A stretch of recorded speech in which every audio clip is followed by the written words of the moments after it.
on the 21st, the day after, somehow the New York Times gets a hold of it. Okay, a private complaint should have remained private. Suddenly, the New York Times gets a hold of it. Blake Lively thought she had it all under control. Tears, legal tricks, and Hollywood power on her side, but a leaked recording, fake witnesses, and backfired evidence have turned her case into a disaster. Even the judge sees through the PR stunt and her credibility is crumbling fast. So, how much longer can she really keep up the act before it all comes crashing down? Where they're trying to do their best to bash him and the PR team, I don't see that the second loop closed of, and then here's where they did it. It's just all supposition. They don't have these great texts saying. Blake Lively's legal team thought they had this one in the bag. They were so confident, so sure that all they had to do was throw some vague accusations into the mix and people would just believe them. But the problem, the so-called witnesses, didn't exist, at least not in any way that mattered in court. There were no names, no official statements, no sworn testimonies, just whispers and anonymous sources, and a whole lot of, "Hey man, you can trust us, it's real."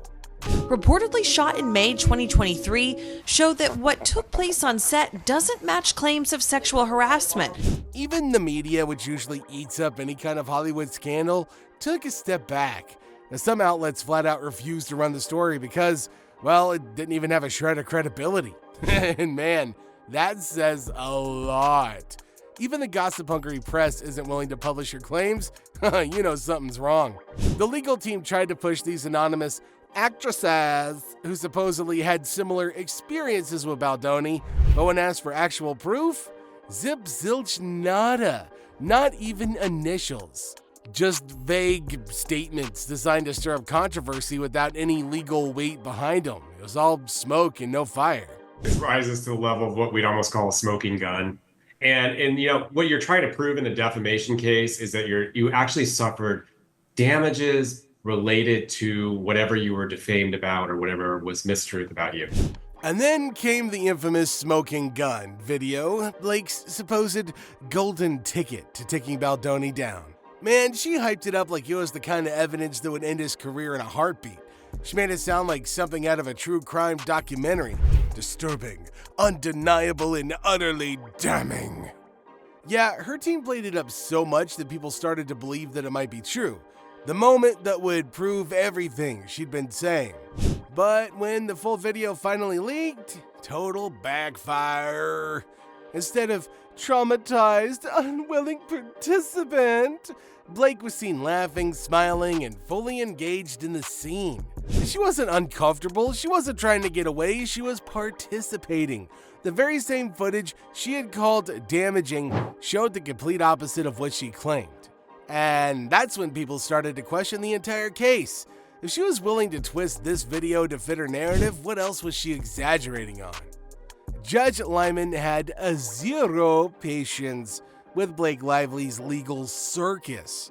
From the moment her lawsuit hit the courtroom, it was clear. This wasn't just about justice, it was a carefully crafted PR stunt, and the judge knew it. Instead of presenting a strong evidence-backed case, Blake and her team spent more time trying to manipulate public perception than actually fighting a legitimate legal battle. And if there's one thing judges hate, it's people using the courtroom as a stage for their theatrics and drama. Just go ask my cousin Chet for that time he was on paternity court, he'll teach you. Legal battle heads to a New York City courtroom today with the hearing on the lawsuit between actors Blake Lively and Justin Baldoni. The U.S. District Judge in the case is holding a video conference on a motion for a protective order. Anyway, the moment things started looking shaky for Blake, she went straight to Hollywood's favorite defense move, legal loopholes and secrecy orders. She requested an attorney's eyes only protection order, which in plain English for you and me, means she wanted certain documents hidden from literally everybody except the lawyers. Not even Baldoni, the defendant in the case, would be allowed to see them. Just imagine suing somebody and then demanding that they don't get to see the evidence against them. Now that's how desperate her team is. In a case like this, you don't typically see a lot of attorney eyes only requests because you want the client, whether it be the plaintiff or the defendant, to see the information. But Judge Lyman wasn't playing around. He shut that request down immediately. His message was crystal clear: transparency matters. This wasn't some exclusive Hollywood backroom deal where money and connections can make problems disappear. This was a court of law, and courts serve the public, not entitled celebrities trying to control the narrative. So, by this point, Blake's credibility was already hanging by a thread, and the judge's decision only made things worse. Yeah, it signaled to everybody watching, legal analysts, the press, and even the jury, that her team was trying to hide something. Because come on, let's be real here. If the evidence helped her case, why fight so hard to keep it a secret?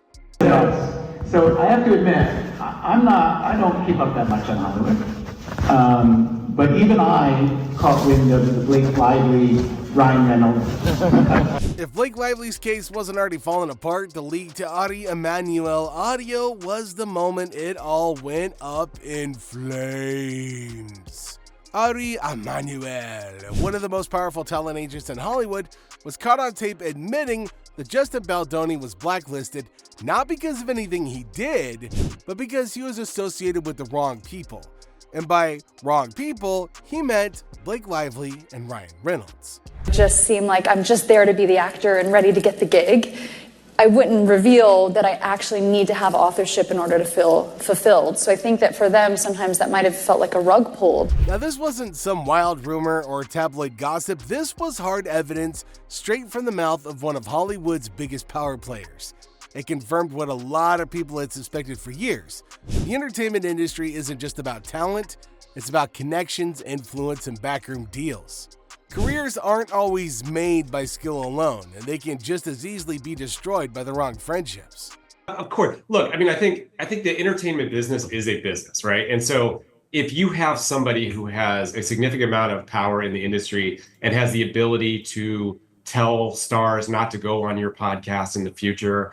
The implications of this recording were massive. It meant that Blake's entire case against Baldoni wasn't just about justice, it was about Hollywood politics. It painted a picture of a behind-the-scenes power struggle where certain people were pulling the strings to control who gets work and who gets erased. And suddenly, the focus wasn't just on Baldoni, it was on Blake and Ryan, two people who had spent years cultivating an image as Hollywood's golden couple. With this recording out in the open, people started questioning everything. Was Blake trying to hold Baldoni accountable? Or was she just playing the game to protect her status? And if she and Ryan had enough influence to get somebody blacklisted, what else had they been doing behind closed doors? The moment that Emanuel audio leaked, it was already a game changer. It wasn't some vague accusation or industry gossip, it was proof straight from the mouth of one of the most powerful agents in Hollywood. That recording made it clear. Justin Baldoni had been blacklisted not because of anything that he did, but because of who he was associated with. And not once have the people responsible for recording just failed to record it.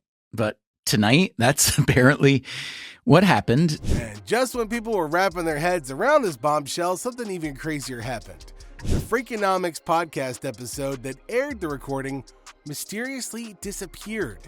Poof, gone. No explanation, no statement from the podcast, nothing. And I didn't understand. I asked her to repeat herself. She said, they didn't record the show. Now that's when the questions started flooding in. How much power do Blake and Ryan have? Could they influence to erase a podcast episode from existence? Because if they could do that, then what else have they covered up? Hollywood scandals aren't exactly new, but this was something different. Usually when a PR disaster happens, damage control means public statements, apologies, or counter-narratives. But making something disappear entirely? That takes some serious connections. The kind of connections that don't just manage the bad press, they eliminate it before the public can fully grasp what's actually happening.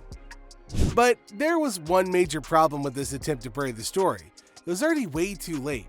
The audio had already leaked, people had already heard it, and deleting one episode wasn't going to put the genie back in the bottle.